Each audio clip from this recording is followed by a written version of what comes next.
One. All right, so hello and welcome everyone to our very first live webinar. We are all so excited that you're here and we cannot wait to share with you what we have planned. My name is Mercedes and I am the marketing coordinator here at CipherCore and will be moderating today's webinar.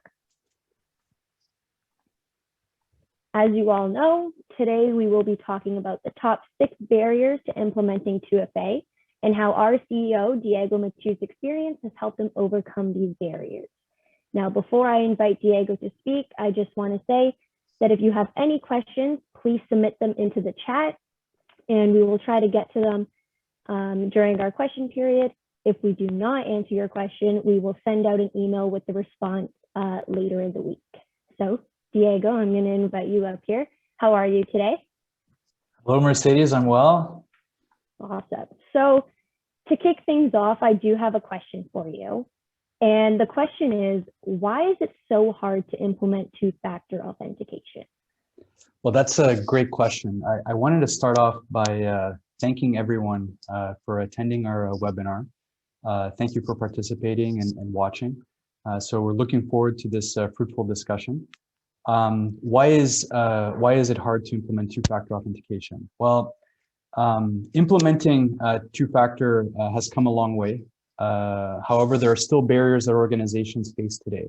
What we've done is identify our top 6 barriers why two-factor authentication is hard to implement, and for each barrier, give a variety of solutions on how to overcome them. So barrier 1, lack of awareness.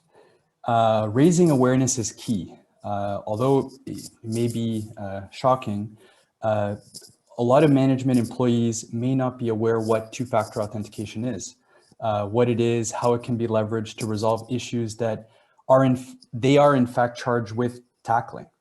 So in order to bring awareness, you need to be able to explain it clearly and concisely. So I like to break down what 2FA means into 3 high-level pieces. First is the dollars.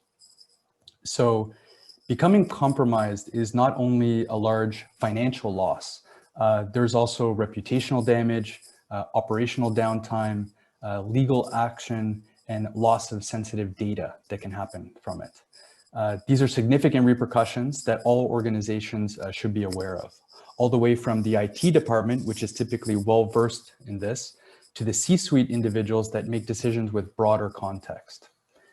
In 2020, the average cost of a breach in the United States was $8.64 million. Just a few years ago, the average cost of a breach was $4.5 million.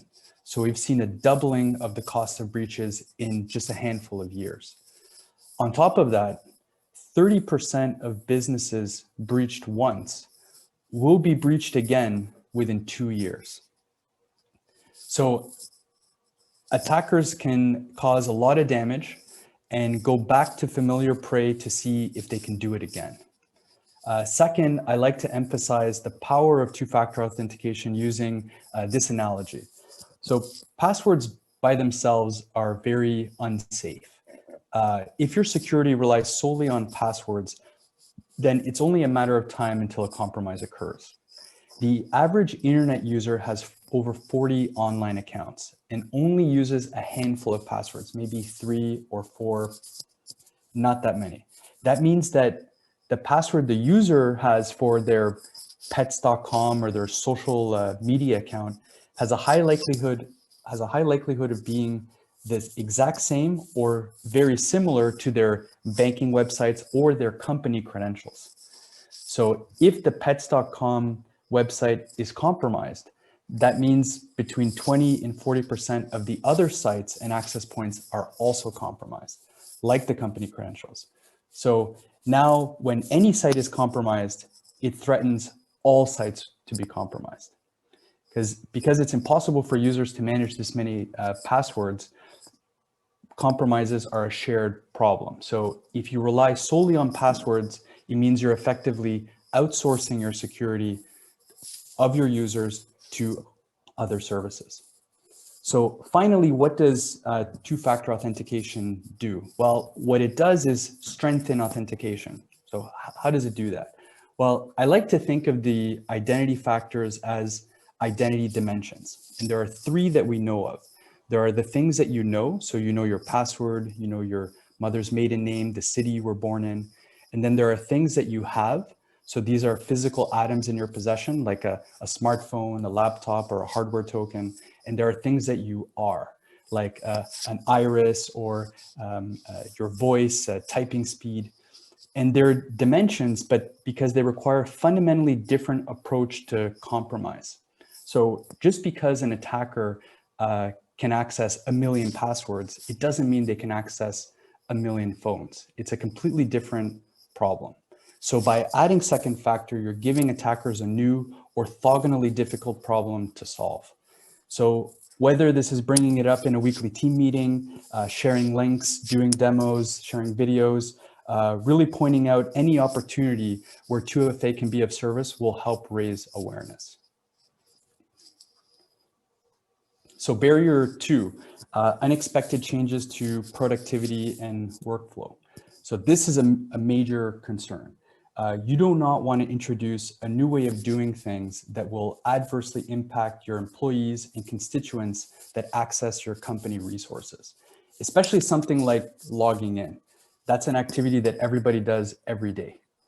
You need to make sure any change you make will not impact workflows. So you want a solution that you can perform a targeted test in your environment prior to a general rollout. This way you can evaluate its introduction is in line with your existing onboarding, offboarding, and company best practices.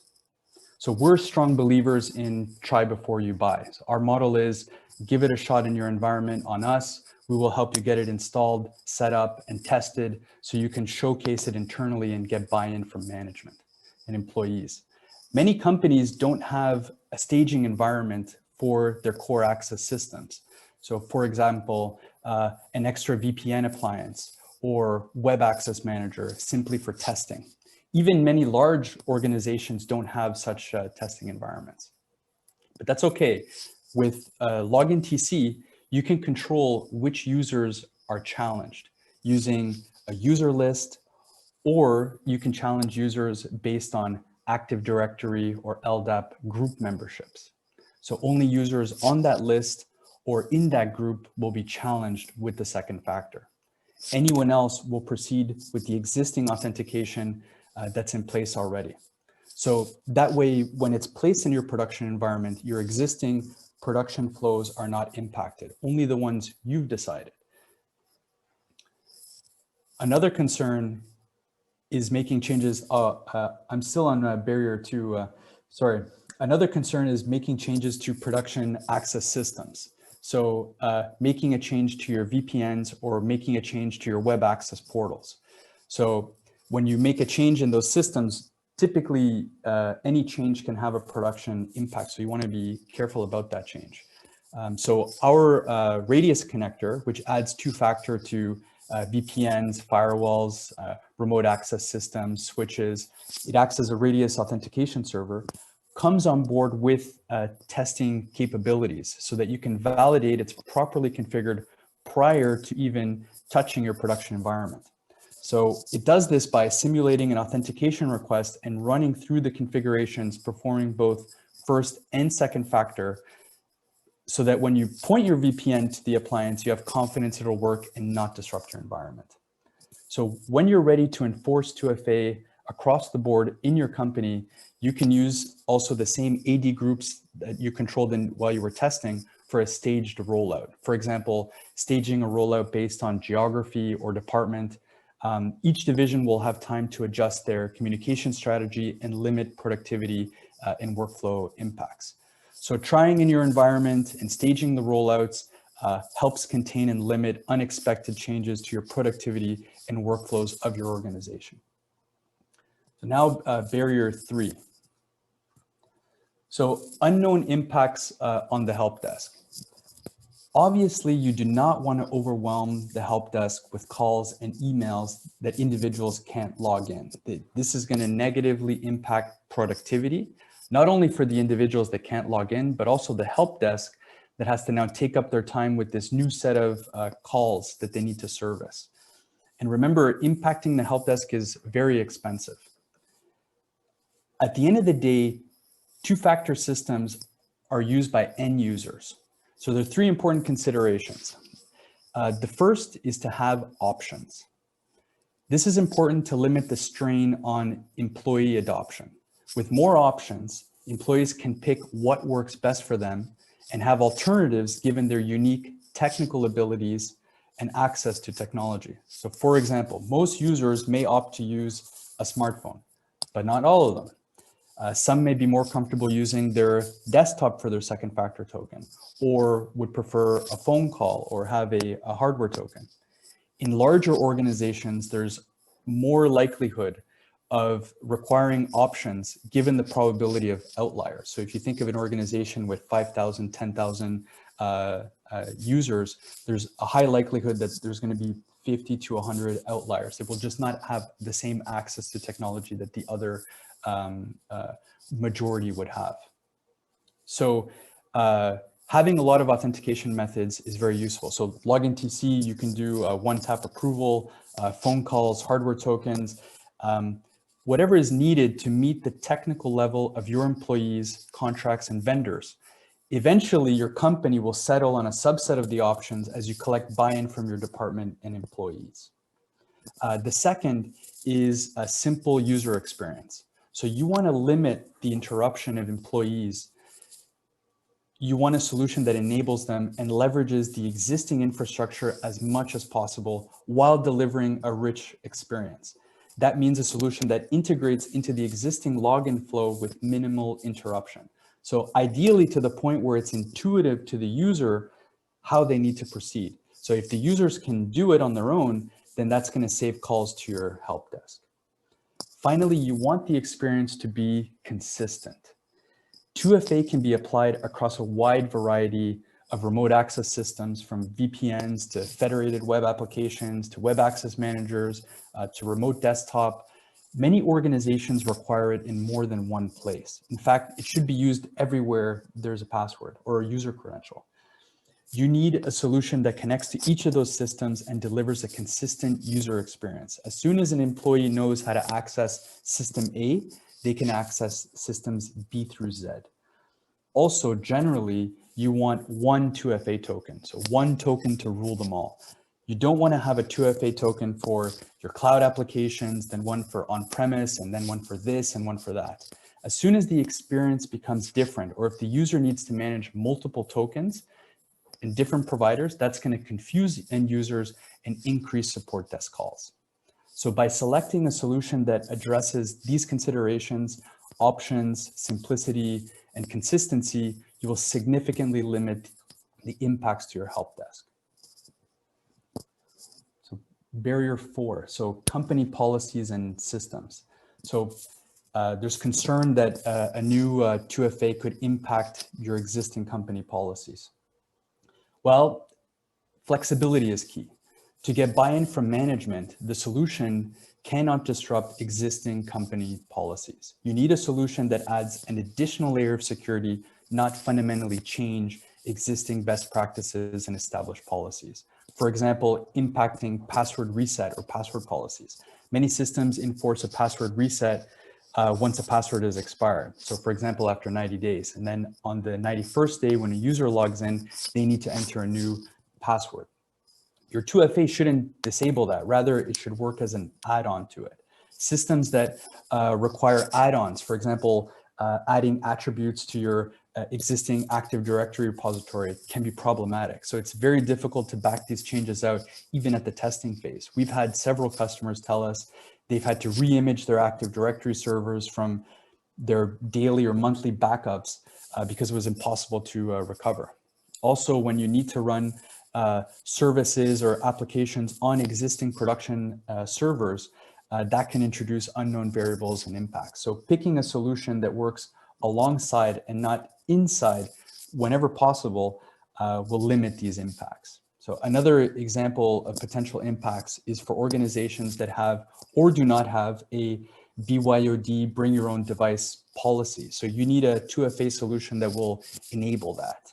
Some organizations issue smartphones to every single employee, and they push out apps and changes and upgrades to their fleet of smartphones using a mobile device management solution. Others have a hybrid model and allow the use of personal devices. While some organizations work with unions where using a personal device could go against their union agreement or incur new costs to implement. In that case, you need flexibility. Suddenly, issuing smartphones to thousands of union members would be cost prohibitive. So alternatively, you could leverage a desktop or leverage an SMS or a phone call if they have access to that, or issue single purpose hardware token devices. So you want a solution that does not infringe on your employees' personal data or monitor them without their consent, without their knowledge or consent. So this is one of the reasons why biometric authentication, although very valuable and part of the future of two-factor authentication, sometimes meets resistance with adoption. So with flexibility, your 2FA solution should be enabling and enforcing your company policies rather than competing with them. So we've seen a lot of customers are concerned about this because this is a concern that management has. What if I implement this, then what about all those policies we went in place when we had to become compliant, or when we go through audits? How is this now going to impact them? Do we have to revert those changes and go through a subsequent audit? So you want a solution that's going to make the next audit easier, not harder.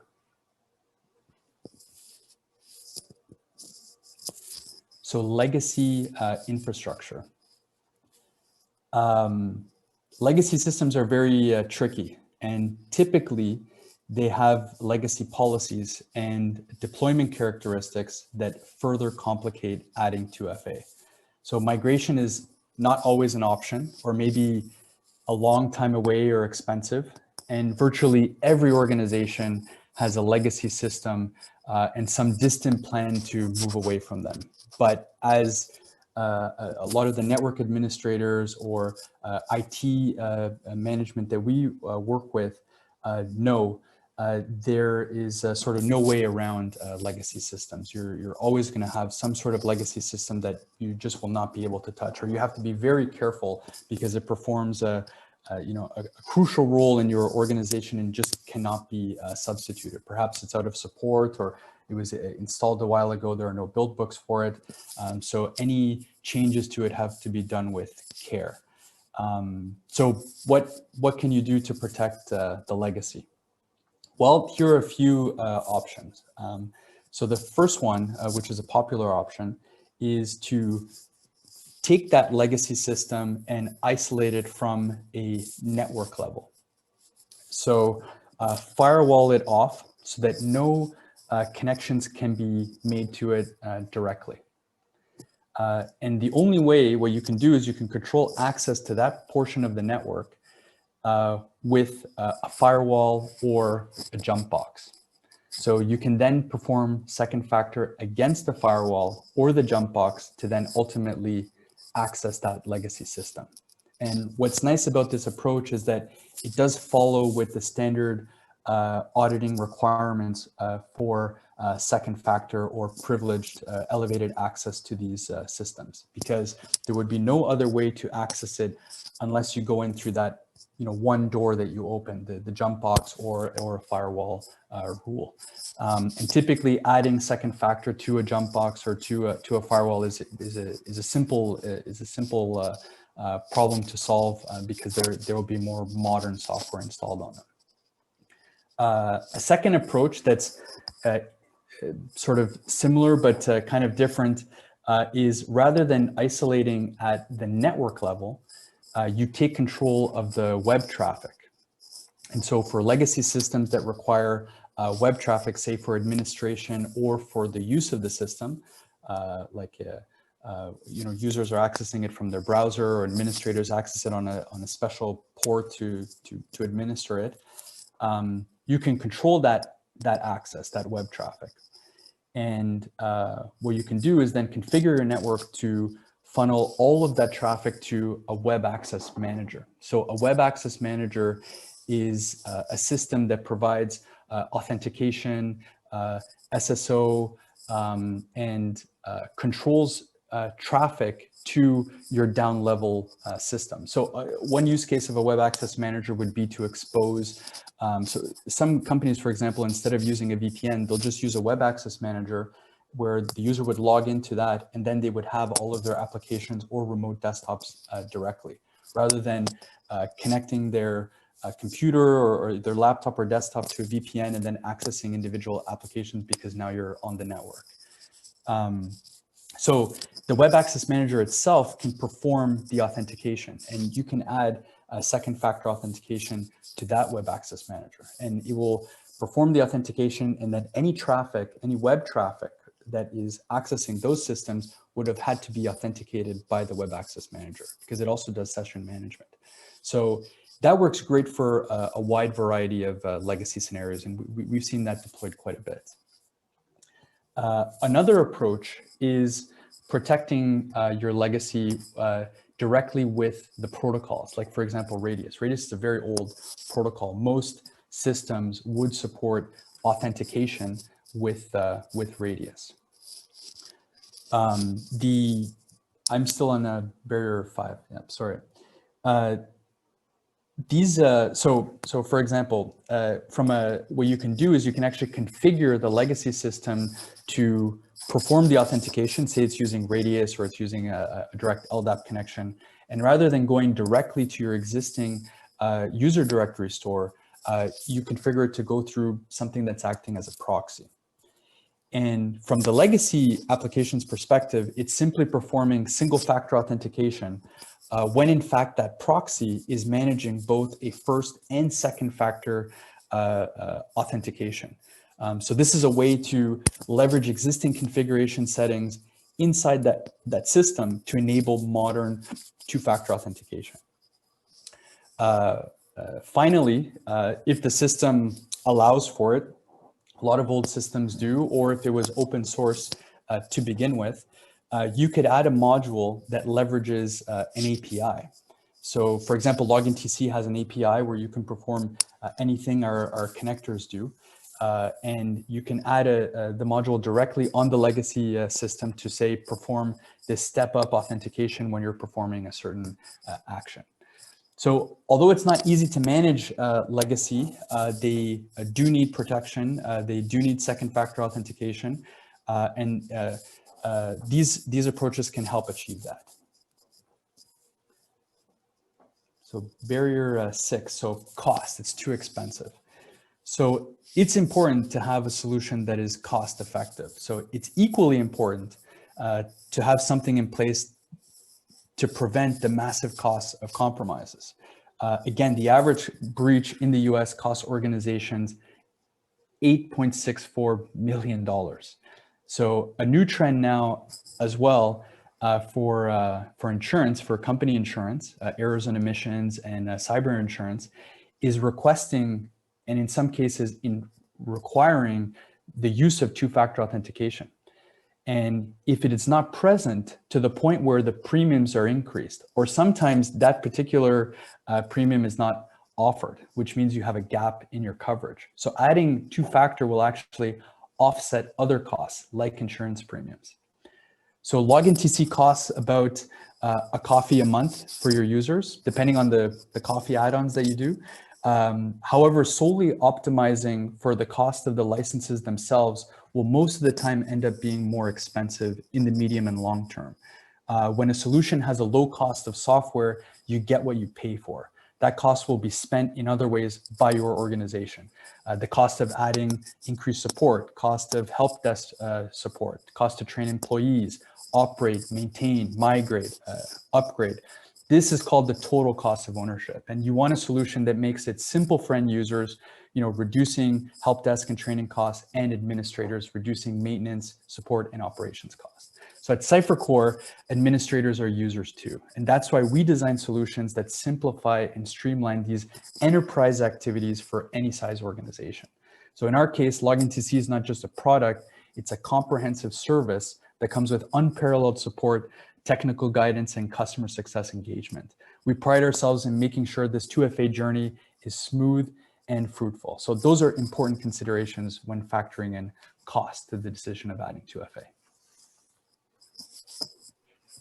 Awesome, amazing. Thank you so much, Diego. That was very informative, very educational, and I think it's safe to say we all learned a lot. So thank you, really appreciate it. And you know, here at CipherCore, we really are committed to our principle. And so I wanted to bring our Director of Operations, Victoria, up to speak about our lifelong pledge. Yeah, thank you so much, Mercedes. Definitely, you know, as Diego has been sharing with us today, here at CipherCore, we're really serious about our commitment to a two-factor authentication solution that's usable, you know, not just for end users, but administrators as well. And definitely, we believe that part of that usability is delivering a product it's practical and it's simple to set up. Over the past 10 years, you know, as we've been around, we've helped thousands of companies set up login TC on their network. And one thing, you know, that we've been able to sort of notice time and time again is that we're able to complete that setup in about an hour. So we decided to turn that into a new pledge. And the pledge is essentially, you know, all new customers who sign up for login TC with one of our standard connectors will be set up in 1 hour or less. And if you're not, then you'll receive 1 month of your subscription free on us. So more details will be coming out about this soon, but definitely we're really excited about the new pledge and how it's going to help us, you know, continue that commitment to usability. So thank you. And thank you again, Mercedes, for having me on today to talk about this. Amazing. Thank you, Victoria, for sharing that. It was great. Before we get to our questions, I just want to go through our slide here. You can see we have our contact information. So if you do have any questions or, you know, anything that you need help with, you can give us a call, you can send us an email, and we always have our support desk available. Now, we do have some questions that came in. And the first one I want to direct to Diego. And Diego, this question is, how do I stress to my managers why 2FA is so important? Yeah, I mean, that's a great question. I mean, awareness is really important. So I would inform your manager that cybersecurity measures are going to protect your organization from things like financial loss, reputational damage, loss of sensitive data, legal action. And 2FA is such a cybersecurity measure. It's an important one, and it can be done quickly at a low cost with minimal organizational impact. Amazing. And I do have another question for you, Diego. How would an end user access their 2FA if they happen to lose a device? Yeah, that's a great question. That's one we get a lot, actually. So, you know, you have this 2FA system in place, and then someone goes to a conference and they left their phone in their plane, or maybe it ran out of battery, and now they can't access, you know, customer information that they need to get access to securely. So there's a few things that can be done. So they can be issued another token that can be loaded on another phone or on their desktop. If those options are not available, they can do it with a phone call or with an SMS. If that's not available, Login TC also has a bypass code. So it's for emergency use, and the help desk can generate this code. It's a 9-digit code that has a policy attached to it. It says, you know, this code must be used once in the next hour, or maybe 7 times in the next week. That way, no one will ever be locked out. Awesome. And this question is now for Victoria. So Victoria, in regards to the 1 hour, 1 month, is the 1 hour, 1 month pledge applicable if I sign up online? Yeah, that's a good question. As you probably know, the self-serve option is available on the site, but specifically for the 1 month, 1 pledge, it's really, we do encourage people to, you know, give us a call, send us an email, and it's our support technicians that will help you set up login TC on your network within that hour. So definitely for that pledge, if you want to get it set up right and quickly on the first go, definitely give us a call. And I think we have time for maybe one more question. This question came in. As a prior customer of CipherCore, I'm now faced with a decision to deploy MFA with CipherCore or our Office 365 Intune. What are the advantages of selecting CipherCore? Yeah, that's a great question. So with Office 365, there is a native two-factor authentication solution alongside a host of other options. Two-factor is the only thing that we do. So our solution will work not only with the Microsoft set of services, but any service where you require multi-factor authentication too. So we would deliver consistency across all services. And our company is committed to continuously improving that technology. It's not an add-on to an existing service. It's really the only thing that we do. Amazing, amazing. Well, I think that concludes our webinar, and that is all the time we have for today. I would like to thank Victoria and Diego for speaking with us today. It was amazing and it was great. Really appreciate it. And thank you everyone for attending. We really appreciate you guys taking the time out of your day to listen to us and maybe learn some new information. And yeah, I hope everyone has a great day, and thanks again.